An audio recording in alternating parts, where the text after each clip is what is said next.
Yeah, great presentation, Louise, Purdy, Bob. You get the drift. We're talking about things that are actually existing, that are happening, because for years and years we had ideas, what we could do. We actually realize things, and this is what this conference is all about. And we get more in detail on this particular thing, as well as all the other topics, our main three topics, which we will give you an opportunity to question further information, which we will do with a kind of town hall panel with the three presenters present on the stage, and you ask the question, they will have the answers, and if we're short of question, well, we got the cue ball. So in the meantime, we're taking our first break. If you could be back at 11 o'clock, much appreciated. Thank you very much.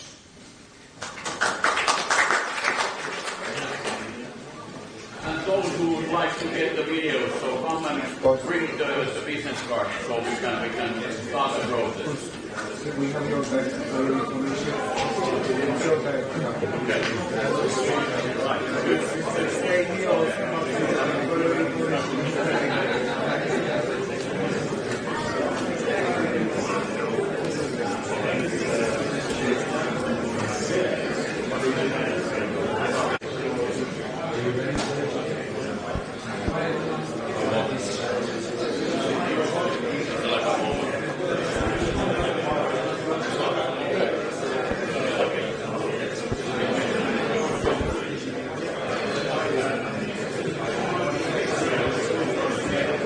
So welcome back.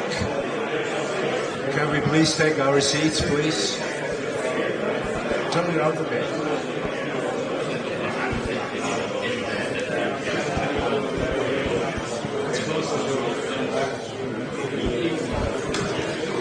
Yes, thank you.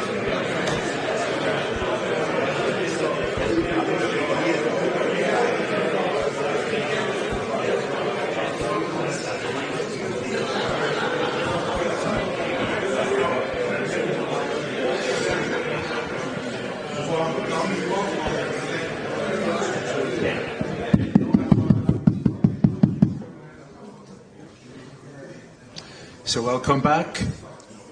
Had a bit of coffee. Now we're all awake, really awake. And we're starting our first fun part here with the cue ball, which will serve as our one microphone to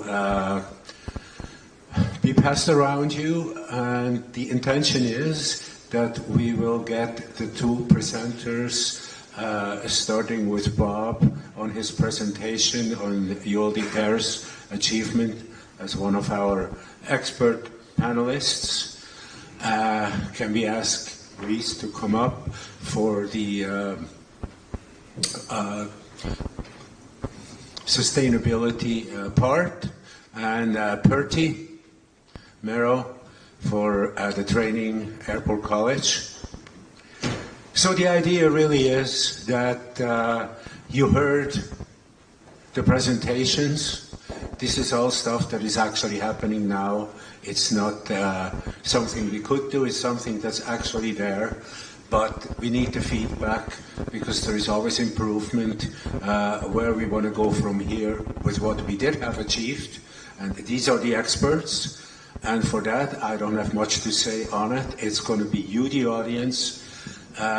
This was advertised as a town hall. It's not really a town hall in its classical definition, but I did Google it and this works, I'm told. So hopefully we're doing the right format, and you will see another session at the end of this meeting where we have another similar town hall.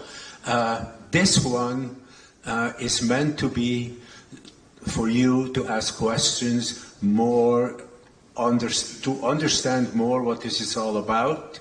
The next town hall at the end will be more what we should do in the future, including all those projects. So that's kind of the distinction. So we're not going to get too much into, into the future, because we keep that, but I will take notes to make sure that we bring up those subjects again. So, like I said, the only microphone for the audience is this ball, and you can pass it around yourself. I can throw it or whatever. All the basketball players in here, of course, have an advantage. Be careful of the rugby players. But, yeah, let's get it going. Who has the first question? Do you want it to be random? I'll just throw it somewhere. Can I ask the question? Yes. I hate to throw it, so I'll pass it. The microphone activates once you got the ball. Please, introduce yourself and please go ahead. Yes. I don't think it's green. No, it's green. It should. Yeah, it's green, but it's not working out. Turn this way. See what happens. Turn. Yes. Hello. Oh. So my question is, since ULD Care, I'll just talk a bit louder. Since ULD Care is a neutral platform for everybody, why does it get involved in proposing technical solutions like RFID? And the reason why I'm asking is because like every airline has different use cases, every airline has different challenges where technology can be applied.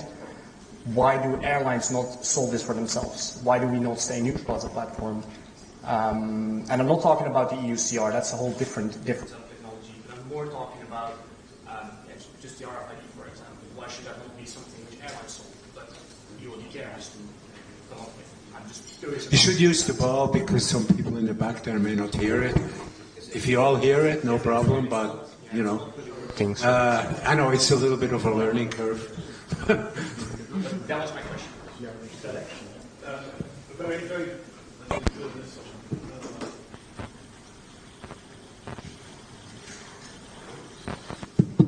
Yeah, thanks very much for the question, and you raise an interesting. I think if I've understood your question correctly, I could answer it from two angles. First of all,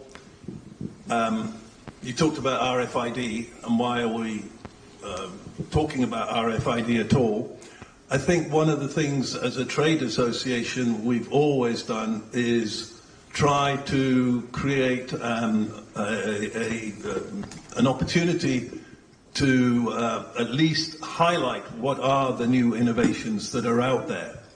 That doesn't mean we're necessarily trying to sell them, but for instance, when BLE came along in around, 2017, we encouraged a discussion about this. Same with fire covers. They've been discussed extensively.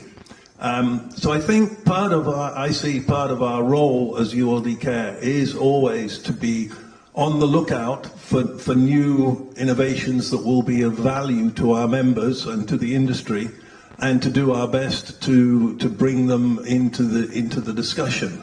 I don't know, does that answer your question on that?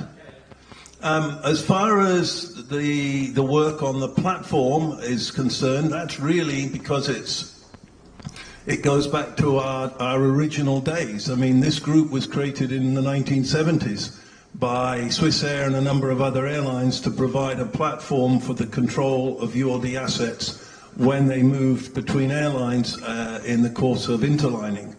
And it's been which worked brilliantly for many, many, many years and still works every day. But of course, the industry has changed enormously. In those days, ULDs rarely left the airport. And so we were tracking basically just about 100% of the transfers. Now they're continuously off the airport in vast, vast, vast numbers. I used the figure 6,000 plus, and that may well be only a small proportion of it. So we've had this ambition since 2012 to address this, and we need a holistic solution. I mean, the app is great, and we were very happy to come along with the app. But the problem So we created the app. That was the first thing we did in the EUCR.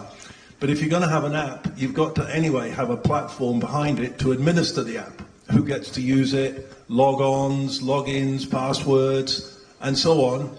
And once you start doing that, you've then got to also create a place for all that data to go to. That doesn't mean the data's not shareable. In fact, the exact opposite. It's shareable. The whole idea is that the data comes into our platform and goes out. And the platform is designed to use modern techniques, particularly APIs, so that the data can go back to whoever needs it. Does that? Yeah, on the second part, I actually didn't have a question. It was more about the first part. Because there is a lot of technologies out there that are actually useful, but every airline has different issues and different challenges.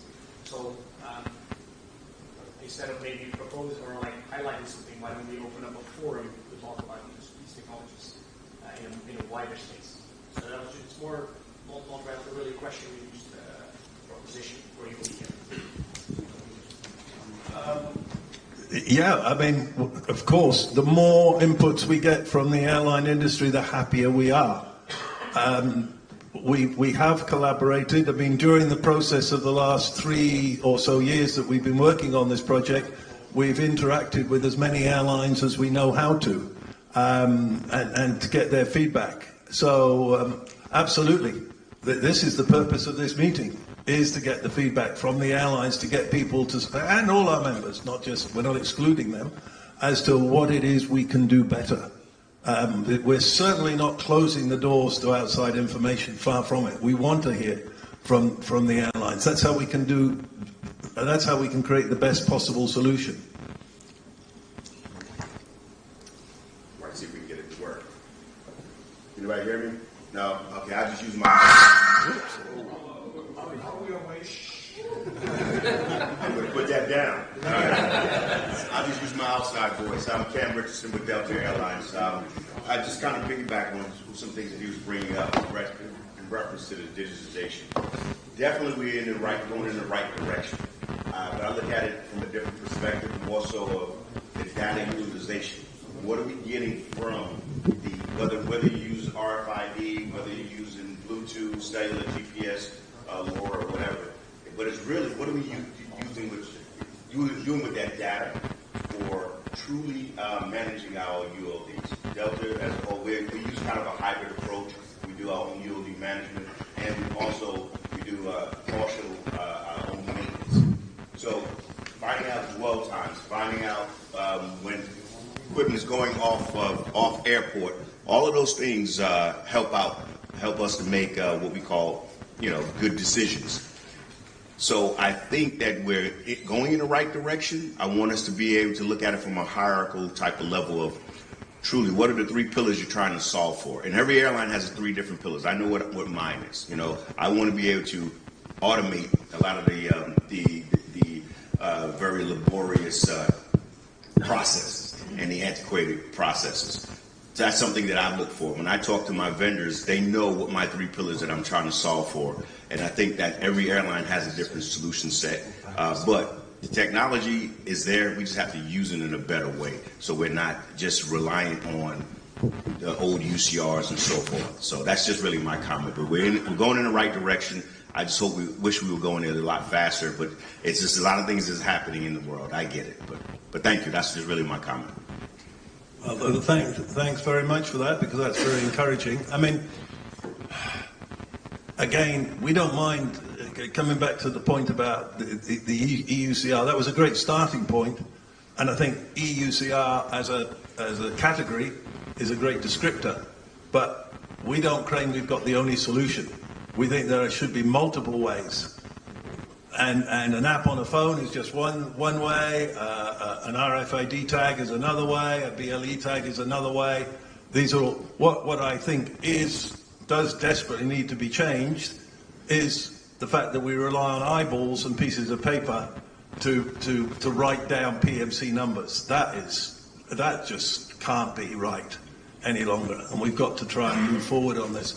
But yeah, I mean, We've achieved what we've achieved with the knowledge and the inputs that we've got from the people in the industry who've been happy to collaborate with us. But we're always open to more. One of the things we haven't managed to do is engage with the freight forwarding community. I mean, they're a big player in this. They have all the equipment in their sheds. And we've made multiple efforts to try and engage with the freight forwarding community, and it hasn't come to fruition. We'd love to do that. We'd love to say to them, what do they want to see? Because they're a key part in this whole thing.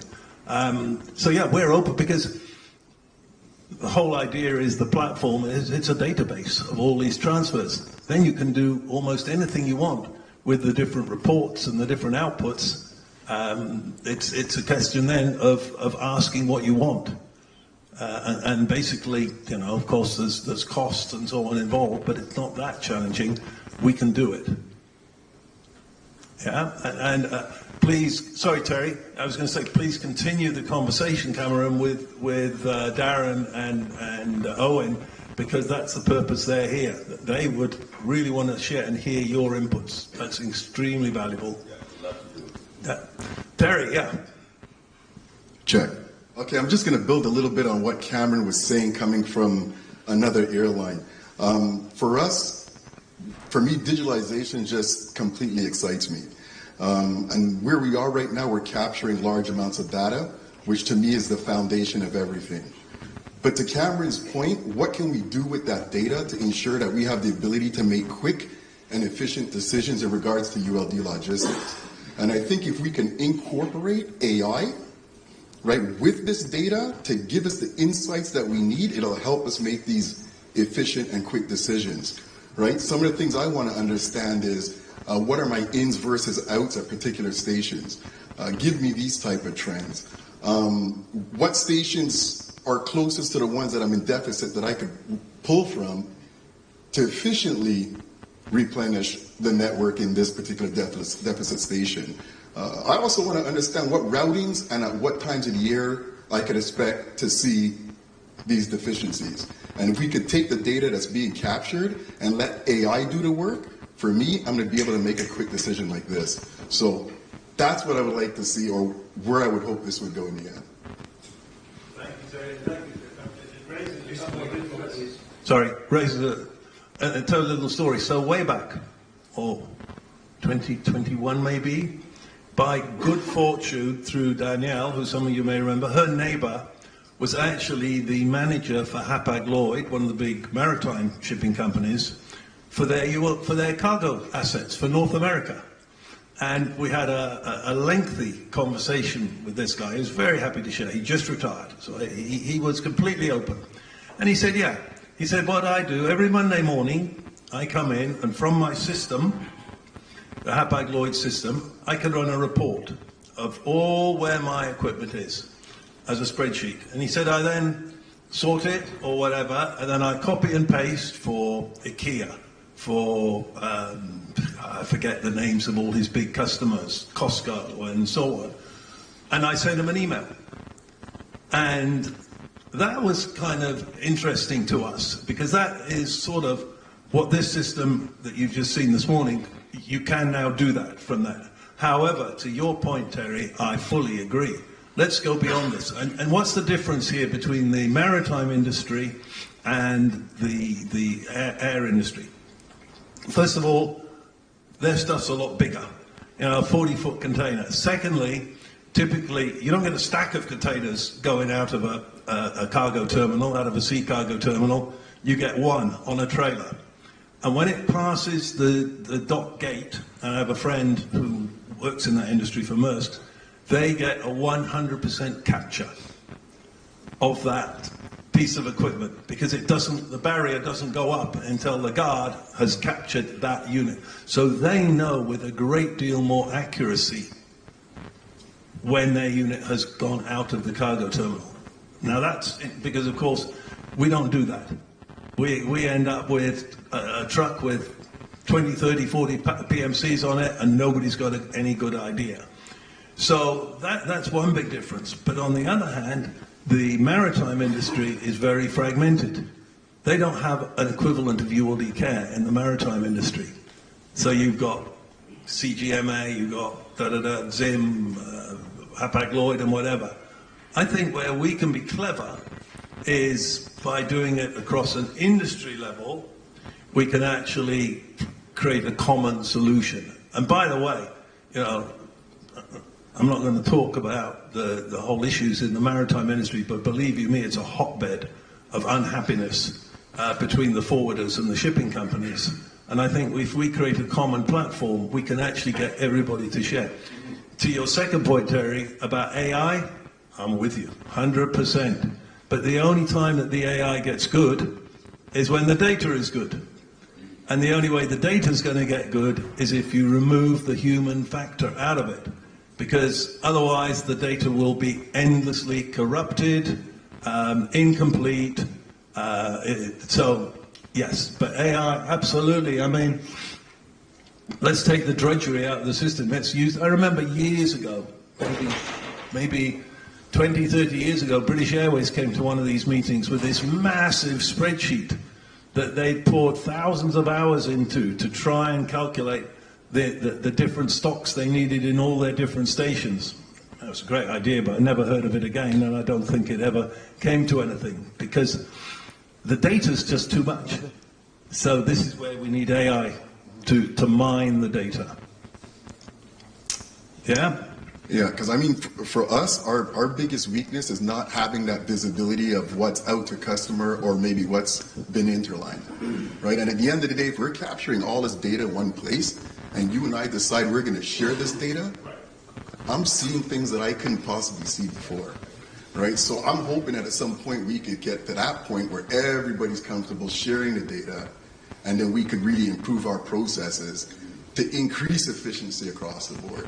And I think that's a big win for all of us. The predictive analysis alone will help you to make good informed decisions, and then that minimizes a little bit of your overstock and understock. Exactly. It doesn't eradicate it, but it does help out greatly with the predictive analysis. That's what we want to get to. And to be fair, this has been the mission of the IULD UG system for 50 years. Because it always, I mean, it didn't get into the sort of levels that you're talking about because AI didn't exist and used to run on a mainframe with paper printouts. But it has always enabled the two parties to any particular transaction to see exactly where who's responsible for the equipment. So a piece of Air Canada equipment goes into Cathay Pacific, the system shows both those two players, oh, I've now got that equipment on my tab. So we're really just taking that decade-old process and expanding it and modernizing it. Yeah, so what I hear here, this new system, IULD UG 2.0, is phase one. Consider it phase one. We improved able of communication, not just through XML formatted messages, API, whatever. So that's there. We have created some of the basic reports, but the next phase to bring it forward and really make it of value is how you can manage with it. And that, I think, will be one of the topics we're going to do on our next town hall towards the end, how we're going to accomplish it. Perhaps it should be worked with a working group of various airline members or community members that are going to use it to get it right so that our IT people understand what you want to get out of it. And from what I understand, which is very little regarding the IT part, and involving AI, I think we can accomplish that because the base is what we unveiled today. But this is only phase one. So thank you very much for the question, and we're moving on to the next. Okay, Jeff. Hi, Aaron. We could talk digital all day long, so let's try to change the subject up a bit. Louise, loved your presentation this morning. Sustainability, even if we're not all thinking about it, we should be thinking about it throughout the day. And you guys have taken the first step. As we create new products, we're going to put a label on it. But and I'll ask the whole group this question as well as yourself, what can we do with the products we have today? Is there something that we should be looking towards working on to be more sustainable today and tomorrow as opposed to in 5 years? So your question is what we should do today, right? Yeah. Yes. Okay. Yeah, I think that's a phenomenal question because I said also in the presentation, we're past the point that we're considering or we have to consider sustainability. Everybody knows this by now, but now the time is to act according to these considerations and these actions. I think what in the ULD industry is still the most important thing is weight, simply weight. I think we can talk long and short about it, about recyclability, about repairability, about durability, and those are very important factors. But when we want to make the most sustainable choice, we should just simply reduce the weight. And again, you need to have a durable product because otherwise no one will want to use it because if it fails after the first flight, yeah, there's no point in having this ULD. But so, of course, there's always a trade-off. But if we can have a sufficiently good ULD that has the lowest weight possible, I think that's what we should strive for. Yeah, so this is both for the OEMs to strive for this, as well as for the industry to purchase products like these. But then, sorry, the next thing is we want to reduce the weight, and we all know durable products are very important, but durable products are automatically, basically, a bit heavier. So what also plays a role in this is how we handle the products, and I think Pertti's story might add to this, is if we are able to use the products in the right way, they should never get damaged, or, well, never might be an overstatement, but you get it, right? As long as we handle them in the right way, we can prevent so many damages, which prevents repairs, which is also downtime, so it's costs, but it's also, yeah, the sustainability. You don't have to have too many products, and you keep them for longer. Thank you, Luis. I think, Pertti, you have a comment on this? Yeah, thank you. I think that the training has something to do with these two topics what we just discussed. And I was thinking about that, why don't we use the medicine what we have created already, the 60 seconds videos, to tell about the system, what the system does, what are the benefits of the system, and use that concept what we have created together, so for the future. That it raised the awareness of the system's capability, what it does. The second thing related to sustainability, like we discussed there, so it will be the sustainability label will be a part and has a significant role in our next 60 seconds video. So use the tools and the ideas what we already have created together and make them live. So that is my comment. And training has important role of educating people. Thank you, Pertti. And back to you, Jeff. I believe your question was concentrated about what about existing ULDs? Yeah, Well, and the accessories that go with them, right? I mean, what? And I look around the room here at the airlines and the poolers. What are we looking at improving today? So, improvement today, one thing is for sure, we're not overnight declaring that a 55-kilo container from now on with this label weighs 30 kilos. It's not going to happen, not going to retrofit, they keep on going. However, we heard there's other ways that you can do more sustainable. For example, how you, when they're out of use, what do you do with them? How do you break them down? All the materials, that goes under sustainability. How you handle them regarding damage and whatever. There's all kinds of aspects that you do with existing containers that will not get the label on it. And this initiative is such an initiative and thought that what to me makes it a great initiative because it's across all the OEMs, virtually all the OEMs. And we're actually going to have a press release on that in this conference. I believe it's tomorrow around lunch or something, where we get the press there and unveil what it is. So I'm very excited about it, and maybe that answers your questions. There's probably more sustainable stuff that we can do with existing equipment, whether it's ULD or accessories. And if you want to get further into it, I think that should be committee work that you probably keep on going, or it's not finished. This is the start. Yes, Bob?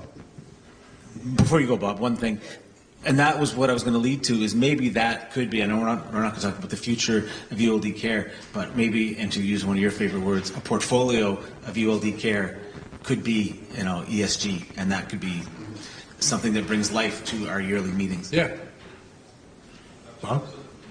Absolutely, and I mean, we can't ignore this. I think a great deal of this conversation can come under the heading of accountability, and the lack of accountability in the industry.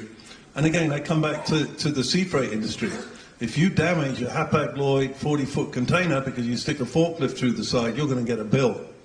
But in the air cargo industry, there's this willingness to just let it all happen, because and partly because there's no proper systems to be able to track where the damage happens. I don't know how much it is. There's a figure of $300 million a year that gets thrown around. So I think there is an interconnection between digital, which delivers accountability, which can deliver sustainability, and then people can use the training to be able to improve their accountability. I mean, why is it the car rental companies don't rent cars to unlicensed drivers? It's because they know some bad stuff will happen. So I think the way I like to see it is that these three areas are interlinked, and they can each build on each other. But that's just my view. Thank you, Bob. And I have a question myself to Luis. I'm sorry. Thank you. Yes, thank you. Let me introduce first, because I'm a newcomer. I'm from Tejan Aramid. My name is Bruno Rodriguez.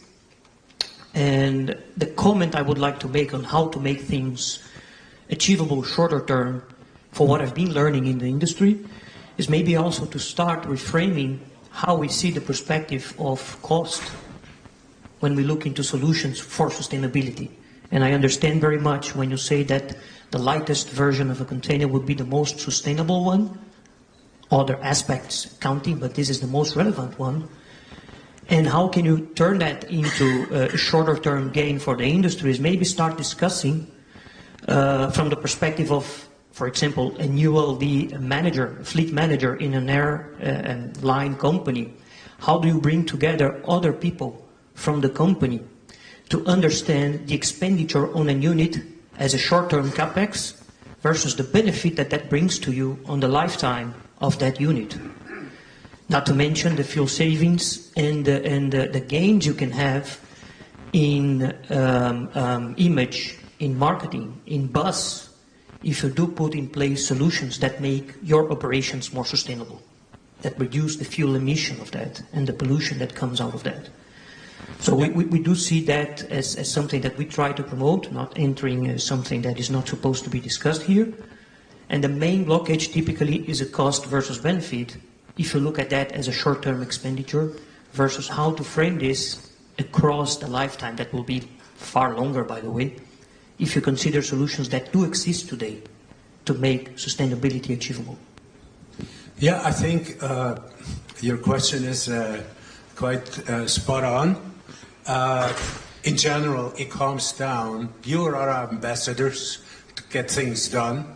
It comes down to each individual airline to bring that up to a higher level, to the whole ULD concept, how important it is. and sustainability is one of them. You can do calculations. I remember when lightweight was the main topic because of the increase in fuel prices, and it is very difficult. In my case, it was very difficult to actually get money to convert our heavy ULD fleet into lighter units. At that level, well, the money is going to be approved because I guess I didn't do a good enough job in my airline to educate all the people that need to belong that chain. But for all intents and purposes, that is your to do when you go home to your airline. But Louise and her group, these are things that they probably want to hear, and then you can provide them with the information to be uniform, and we can distribute it to all of you that go on that path. So you don't have to do it in isolation or guess. It would be another to-do in the continuation of your group. How do you see that? So first of all, I think it is quite obvious, but innovation doesn't happen on your own, right? It's always in collaboration with others. And I think all of us can see problems or experience problems when collaboration is not optimal, right? And then you see that decisions might turn out well for one team, might not turn out well for the other team. And then at least on a sustainability or climate impact point of view, what the label will do is it will help anyone in the industry to at least understand what a sustainable ULD is, because like I said, I even didn't know before I started this project. It is really about educating ourselves and seeing what the actual sustainability of a ULD might be. So yeah, we really see this as a platform that that portrays all of the information in a concise and understandable manner. Thank you, Lise. Does that guide you? Thank you very much. Next question. Oh, Bob, sure. If I'm not mistaken, because when we first talked about this last year, we then learned that, if I'm not mistaken, on all European aircraft or under EASA aircraft, from I think next year or the year after, there will be one of these labels as you board the aircraft by the door. That basically says where the aircraft, or I'm not sure if it's the aircraft or the airline, but there is a similar approach by EASA to inform the users of airlines where that airline sits in the sustainability chart. So, I mean, hey, if they're doing it for the aircraft, we're on the right track doing it for the ULD. Frode, let's use this. Yeah. Hi. This is Frode Eriksen at Nordic Aviation Products. So primarily a question for you, Luis. So, of course, when it comes to these sustainability parameters, there's a lot of them that affects how sustainable the product is. Some of them pull in the same direction. For example, weight typically, I would guess, would work with carbon footprint and other things. Some of them pull in different directions. But I didn't hear you say anything about the safety aspect, and in particular the fire safety, which has become a hot topic, pun intended, much more lately. Same as sustainability. And it's basically almost like a different function of the ULD. So have you taken that into consideration in your group and discussed how to handle that? Because you will basically will have like two ULDs side by side, and one of them regular container, one of them with more safety aspects. But I would think that having a fire safer container would normally also make it less sustainable. So how do you tackle that? Have you any thoughts on that? Yeah, I do have any thoughts on this. I think it's a very good question. So we did talk about this because indeed usually the fire-resistant containers are a bit heavier than the non-FRC ones, which makes total sense because it's a more complex product. So you automatically have a more complex way of solving things. But what we did is for the label, which is now only focusing on AKEs, they will be scored in the same way. So whether or not it's fire resistant, it will be scored in the same way. Because I think fire resistance is very relevant, and the airlines will think about this anyhow, regardless of sustainability. But then there's two things about this. The first one is you want to make sure that the airline knows, okay, I'm picking a fire-resistant container. I know that this is, in terms of climate impact, not the best choice, but obviously there are other considerations to do it. Second thing is, what if we can make a fire-resistant container that is as light as the non-fire-resistant ones, right? So it also gives a way for us as the OEMs to pursue a goal which hasn't been met yet, but yeah, that's the fun part about it, right? We can achieve the goals that we want to. Yeah. Does that answer your question? Yeah. Thank you, Louise. Next question? Just kind of build on that. Just to build on that just quickly. So the fire-resistant containers is one aspect of it, but the other safety aspect that I've been thinking about is the cut hazard. We have a tendency to go with an aluminum can at times, but to me that induces a cut hazard, because when there's punctures, which we know there are always going to be, and so we're saying safety. Well, safety is also for our personnel. We have to be careful with that. So, but when you're liaising with your OEMs, are you looking at it from the aluminum, the Herculite, and the Endomax, all of these, and doing a comparison and scoring them to see which ones check all the boxes or most of the boxes for sustainability and everything else? Yeah, that's a very relevant question. I think that's also the starting point of this label, is where we saw so many different containers and all of them have some sort of claim that they are sustainable or even the most sustainable, where you can use a different material which is more recyclable, or a different material that's more lightweight, or that's lightweight and fire resistant, right? We see that happening. But we think that we want to compare these side by side so that you know, okay, which one is scores on the topics you find as an airline or pooling company the most relevant ones. So right now we showed only 3 factors, which are weight, end of life, and repairability. But I foresee a future where we have more of these items, such as durability and life cycle emissions.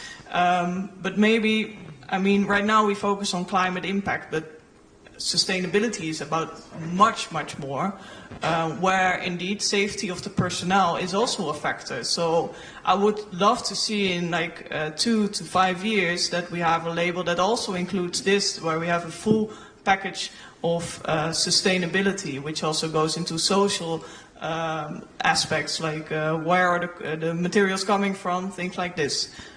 So yeah, I would love to see that implemented in a label someday. Yeah. All right, I'm just going to jump in on the same topic here very quick. One of the things that made me very excited about the label as well is the fact that it's going to drive innovation, right? At the end of the day, in the industry I'm in, it's safety first and always. Okay, that's going to sit at the top before we make any decision over a lightweight ULD. But at the end of the day, if we're having fire-resistant containers that have that built-in safety aspect that's going to be lighter, that's going to be heavier than the regular container. At the end of the day, this label tagged to that unit is going to drive innovation with the manufacturers, because they're going to seek to put out a lighter unit, because that's what I'm looking for. Right? At the end of the day, it's to our benefit to use lighter units, but without hurting the safety aspect. right? So for me, this label is the key to driving innovation for us to improve moving forward. So. Thanks for that, and thank you for joining the task force, because you have been giving incredible input. Anybody? Training, digital, sustainability. Yeah. Okay. Go ahead. Well, if I can just sort of sum up a little bit, there's been a lot of really good talk here. Use the microphone, please. Yeah, if it's weak. Okay. My name's Owen Martin. I'm with UL Digital. So the new IUL DUG system that you're all starting to use. The themes I heard today, time. Over time, we will gather data. Terry, if you're the only one using the system, it's useless. I need Delta, I need Air Canada, I need all of the Uniload and the airlines they manage. We need to put this through our community-based services. Why? Because over time, that new ULD that you've just put out, we can see where it got damaged, how often it got damaged, what it cost through the MROs to create the sustainability data that's required. In knowing, and by the way, ladies and gentlemen, do you know the performance of your cargo handler? Who does more damage to you than anybody else?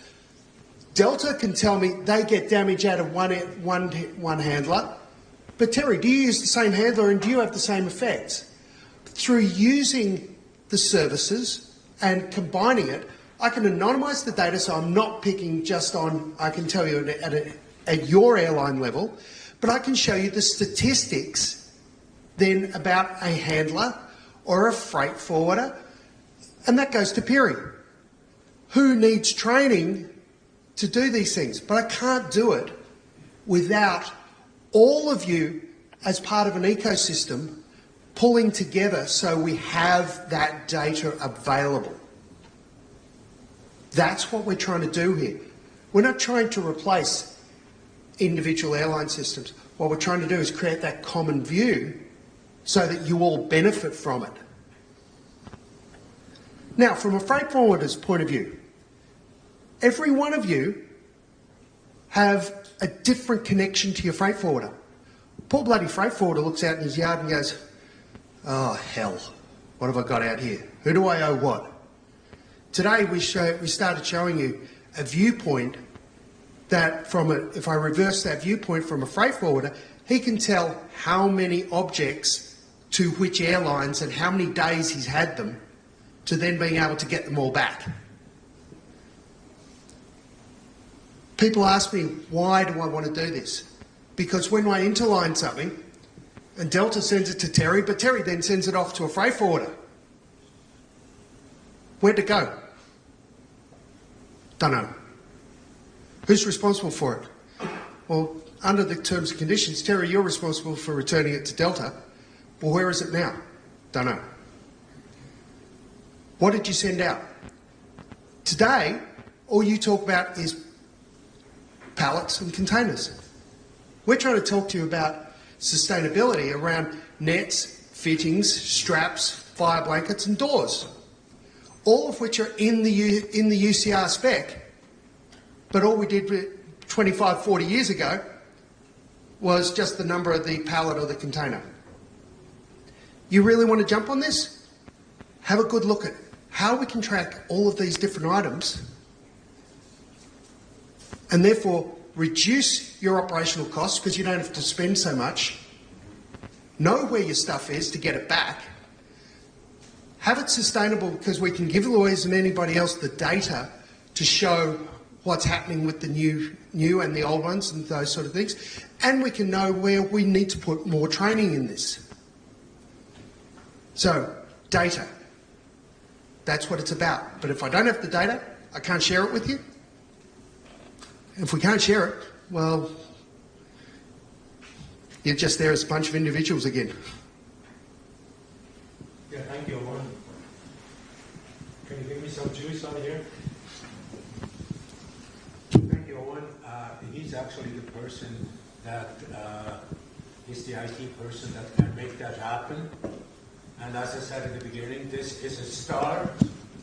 We kicked it off, and judging by all the comments we had, we certainly can now fine-tune what exactly you need as far as info out of this system based on the transactions that you do in this system.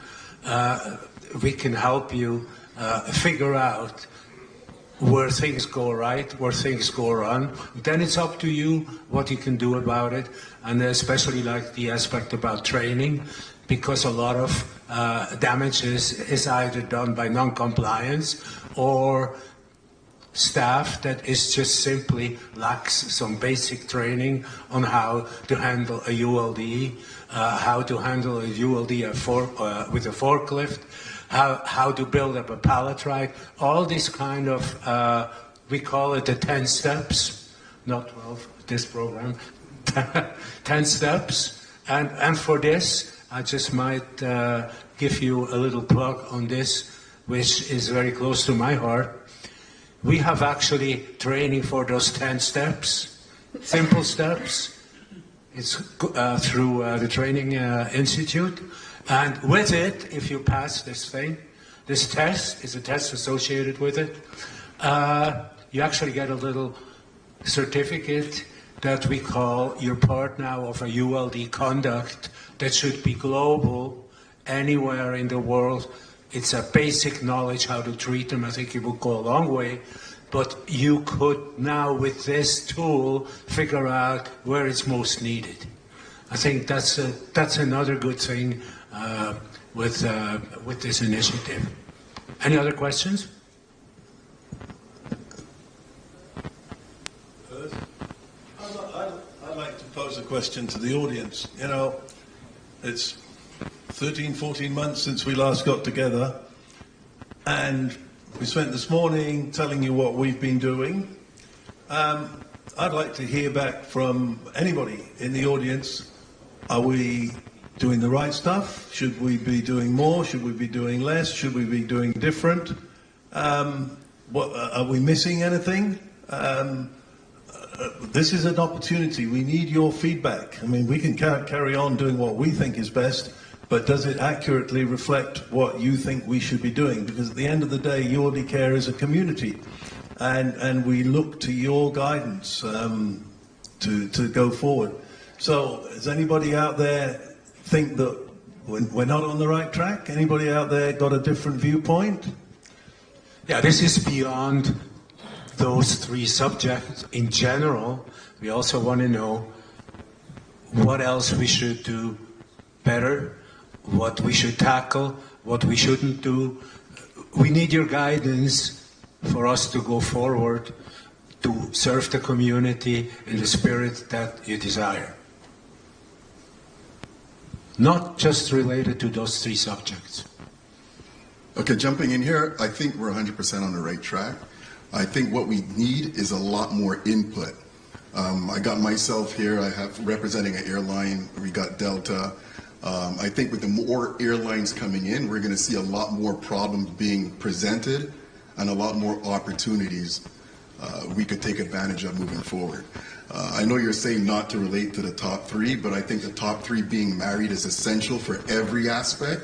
Digitalization, like once again, you're going to see sustainability come out of it. Training, once again, if I'm not mistaken, with training, there's an 80% reduction in damage, which once again reduces the repair process and CO2 emissions incurred with that, which once again bounces back to sustainability. I think we're in the right direction, but I think all of us need to speak up a little bit more. I mean, myself as an airline, I know what I want, but I mean, freight forwarders, everybody out there, they need to contribute. The more that comes out, the more we have to work on. So I think you ask absolutely the right questions that we're asking ourselves too. And the question that I'm throwing back at you, what do we need to do for them to be here? We're trying, but obviously we're not trying hard enough. What else can we do to get them here? maybe we have to start suggesting that. That's kind of where I'd like to go. Bob?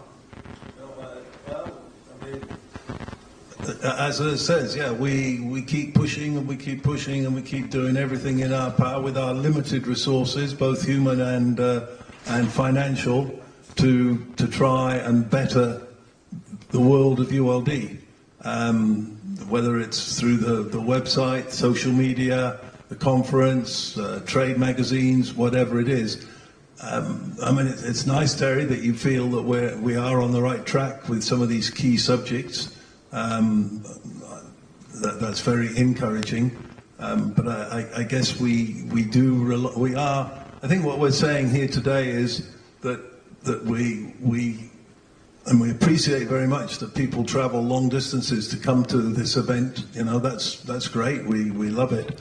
I think we are hoping that we will see continuous more involvement in the work of ULD Care over the 363 other days of the year, that will help us continue to move the cause forward. Does that work? Thanks, Bob. What's the definition of insanity? Doing the same thing over and over and over and expecting a different result. How many people are here this year? 70? So I feel, since we were in Montreal, the participation has gone down year after year. So, but we're still doing things the same. You brought in ESG. I think that's going to be a good thing to bring it forward. We used to do, I think, quarterly, online sessions for a while there. I think those were really beneficial. And yeah, now, the quarterly onlines we actually were forced to, basically because of COVID and the inability to meet in person. And maybe that's one of the solutions, that we have more virtual meetings where people can be free up for an hour, where they don't have to have hotel expenses and long flights and everything, because for this community, financial considerations for the level it has in the airline hierarchy it's a detriment to have put on events like this.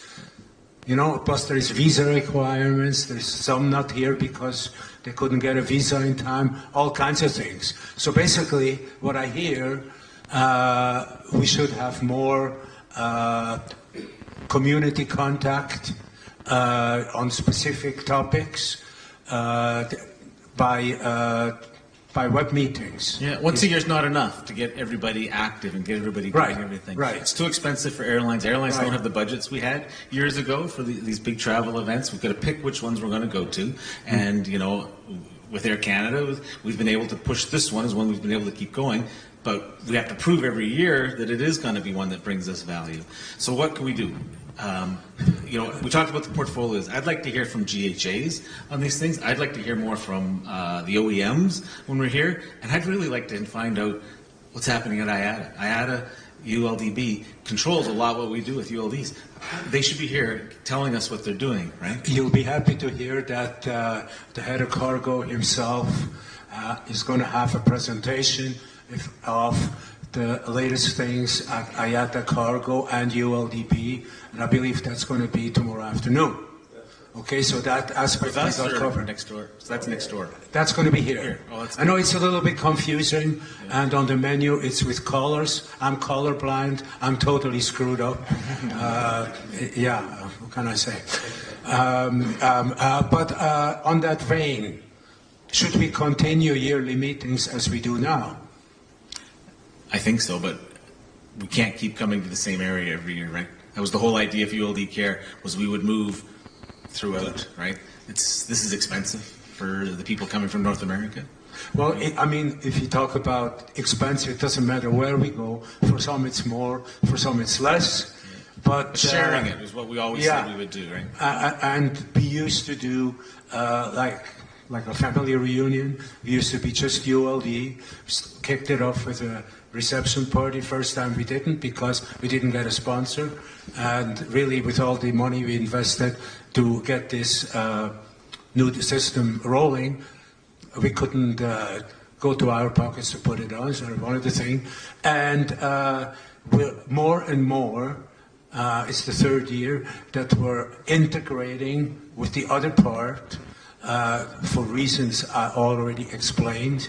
And if it would have been just up to ULD Care, we would have maintained that cycle of visiting all 3 areas. It's been a while since we've been in China, for example. We've been in this region a couple of times, but this one was actually what tipped the scale is where does ACGH go? And this prompted us to join them here. And in that respect, we didn't all have all that much of a say. But we hear that next year, it hasn't been unveiled, that they're going to be in, somewhere in North America. Okay, we don't know where yet, but they will reveal that, I guess, at the end of their conference. No, I don't think so. I think it'll take some months before it comes out. It's not like the old IATA tradition. But, Jeff, coming back to your part, I'd actually be very encouraged by the work of Louise's group, because, and this is the old IATA tradition of having working groups to take away and move forward, and I think it's fantastic, because I know a lot of working groups get started with a big burst of enthusiasm at one of these events, and 3 months later you've got not much to show for it.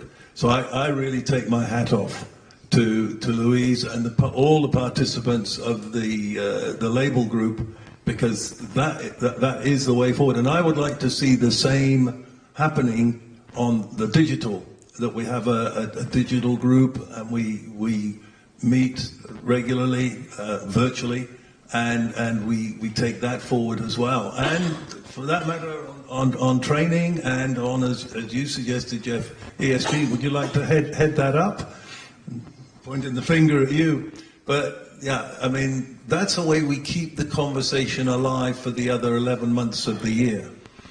And certainly, I mean, I know everybody's got day jobs and everybody's got lots on their plate, but I think that's a great way to go. Sorry, and one last thing just to finish it off. When we were, my short time on the ULD Care board, as board members, we all had to bring something forward to ULD Care. I don't know if that's something that you want to get back to as well. Use the microphone, please. I got old ears.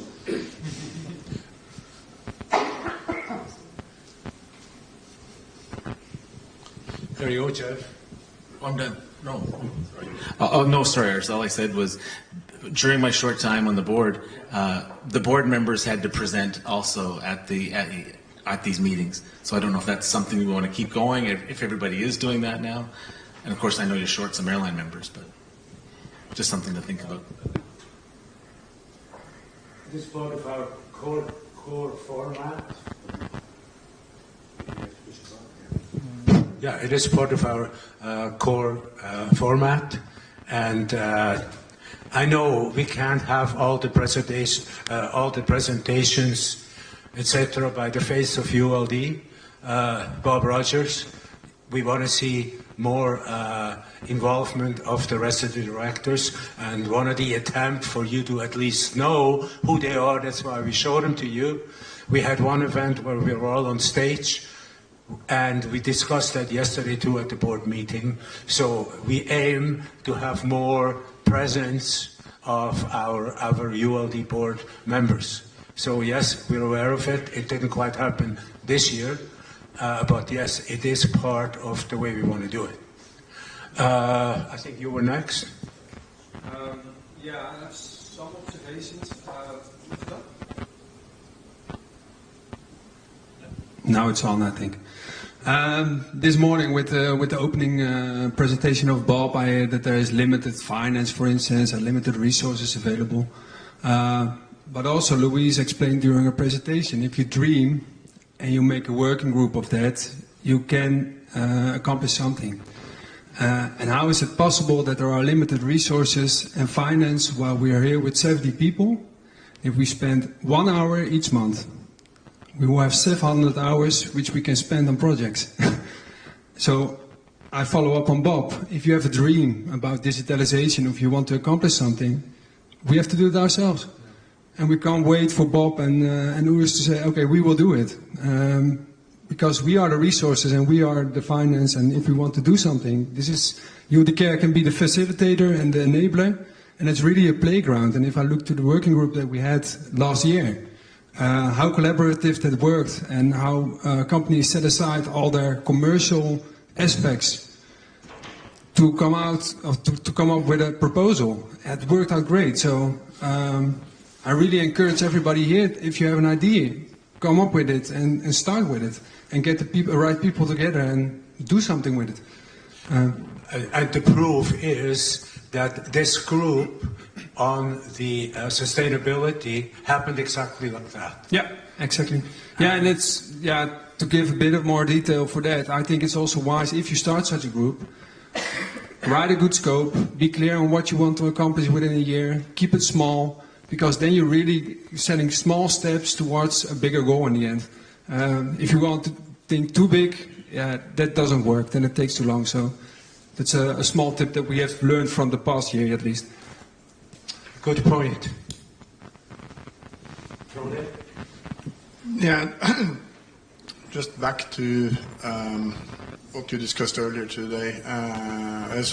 Just now on the how to meet more virtual meetings. Bob also touched on it.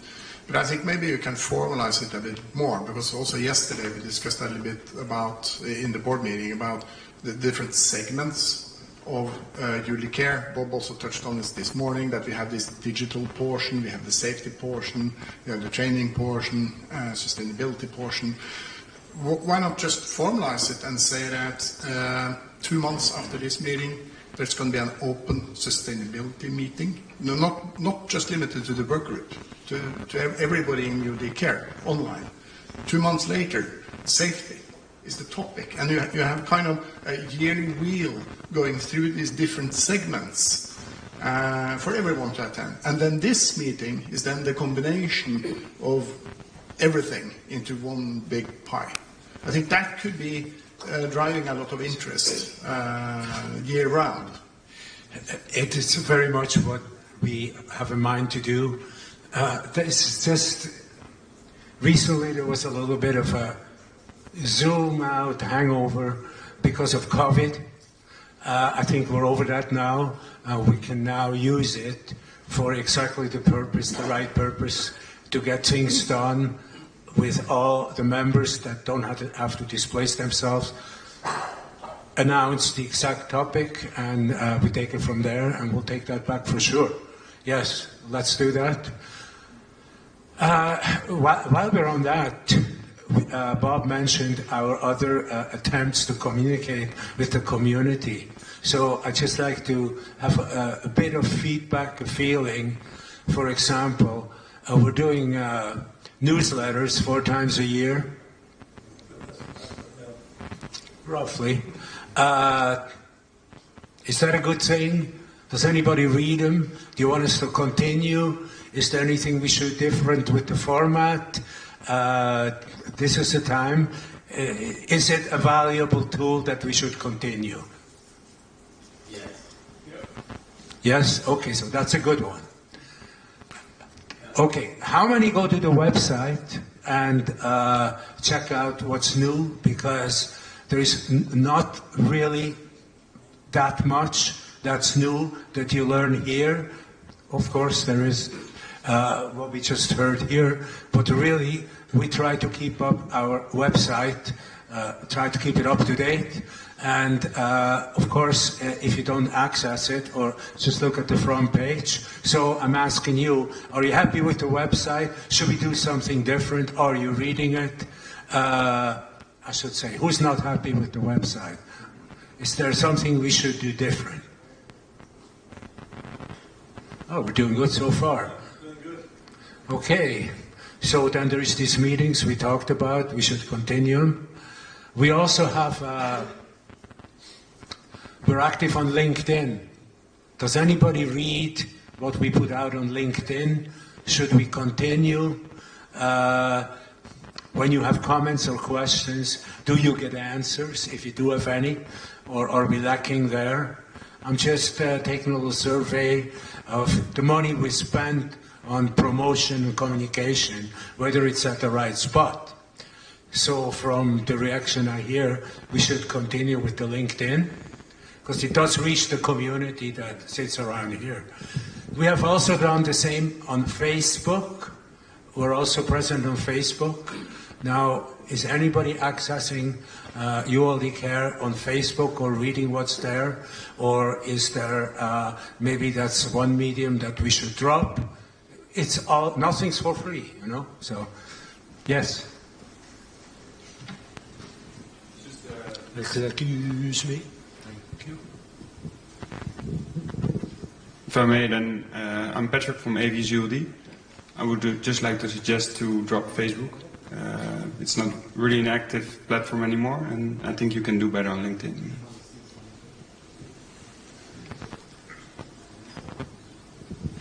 Would anybody agree with that? General?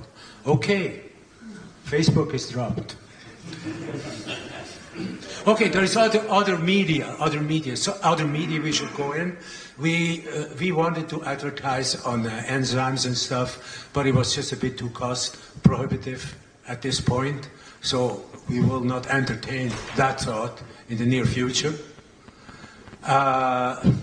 Where you see us published is, for example, there is some publications, regular publications that Bob contributes, and then it's reprinted. I guess that's not antitrust, but like Flying Typer is one of them that have frequent articles on ULD, and that the author is usually Bob, so that is there. We're not on Twitter, we're not on Instagram, and I don't think we belong there either. But if there is anything else that we should show ourselves, talk about ourselves, now's the time that we can entertain suggestions. Okay, so I guess we're going the right way. We're dropping Facebook, and we're going to introduce regularly scheduled meetings, virtual meetings, Zoom meetings with a particular topic, specific topic. Okay, and we'll try to make them, keep them on that topic and make them brief, concise, and walk away with it, either forming a working group or whatever is necessary. Okay, next question.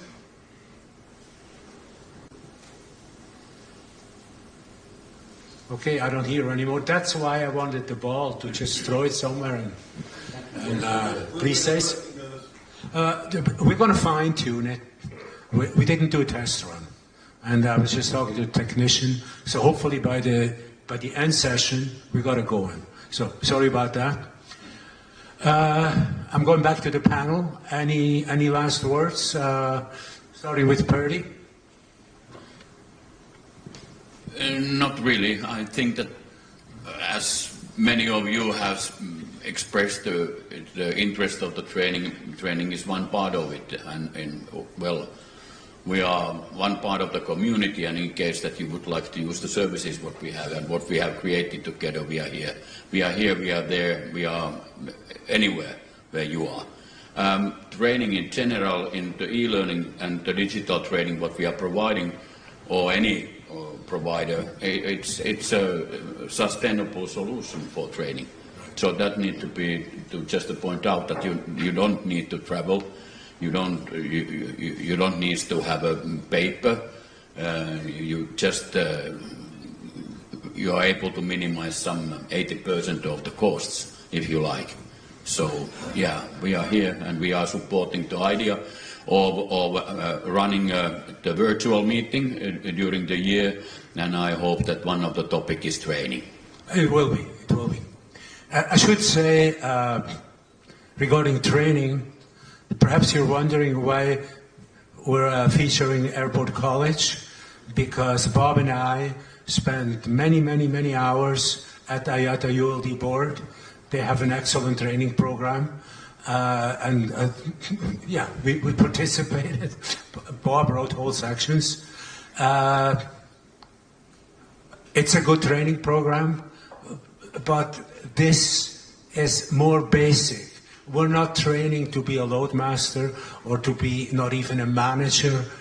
This training is aimed for the doers, for the front lines, the people that touch ULDs, and it's at low cost, low time consumption to do the training. So that is the reason. I just wanted to tell you that there is other training available, and we're not in competition. We're complementing it. Thank you. Luis? So referring back to the, I think the comment was made that the turnout of these events are dropping down a bit since a couple of years. I think what we're showing here with these projects, if we can get specific, we can get people on board, and we can get people on board in here, but we can get people on board anywhere, I think. So other airlines that we want to join, I think if we can show we have this label, for instance, and then we have something specific to show that also shows for them what's in it for them, which really will help attract us, get the right people on board, and share knowledge, because that's in the end what this is all about, I think. Thank you, Luis. Bob? Yeah, I mean, I think one of the things that I really want to get out of this year's event, not just within this room, but as part of our engagement with the ACHL, is to try to continue to raise awareness across the rest of the industry how utterly dependent their livelihoods are on ULD. Because if there aren't ULDs, they ain't going to move anything. So on one hand, they are utterly dependent, but on the other hand, they don't seem to really give a damn. And that's the contradiction that we face in the industry today.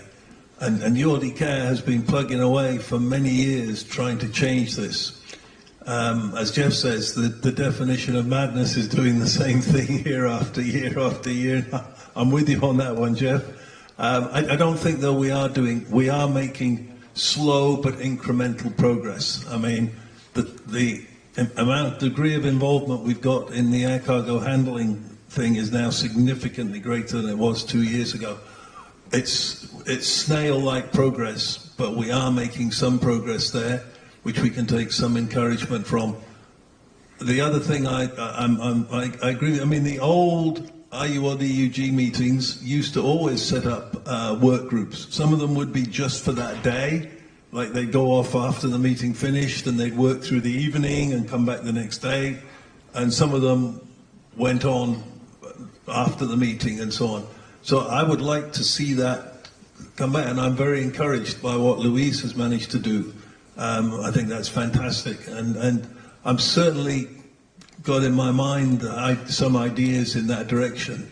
So yeah, I take that on board, and let's see if we can do something different in that area.